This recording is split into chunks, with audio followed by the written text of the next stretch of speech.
entire George Zimmerman, Trayvon Martin travesty was the biggest blunder, from the very evening and him getting out of the car that night, to the way that the case was investigated, to the 6 weeks between the night that Trayvon Martin was killed and that it took them to actually charge George Zimmerman, to the way the media reported it, to the fact that this was then dragged out into a trial that became the most watched TV for a large part of 2013, only to end in a verdict that left the nation completely unresolved about what had happened. I think everything about how this case was handled, from the investigation all the way on through to the verdict. And by the way, at the moment that we're talking right now, George Zimmerman just got his guns back from when they were taken a couple months ago. So this whole thing, biggest blunder of 2013. Mel, okay, but you got the clip.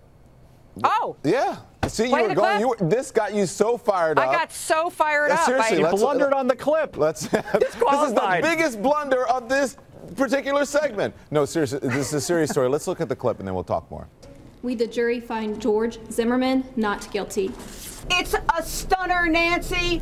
Shock and awe, frankly. I think that they put on a terrific case. This was ridiculous. These prosecutors were so out of their league. Because of the heat of the moment and the stand your ground. Then he had a right to defend himself. This verdict will not define Trayvon. We will define Trayvon. So I'm going to ask, do you think this, this was pretty surprising to a lot of people, but for those of us who were watching the trial, the prosecution really didn't do as well of a job as most people thought they should have done. Brian Salter, you were with the New York Times, and what was the assessment then? Well, this was a case that did get the whole country talking. But I know many people, maybe even most people, disagreed with the verdict. But we do have to, at the end of the day, believe in our justice system. To say that it's the biggest blunder of the year across the whole country means that we don't have faith in our justice system.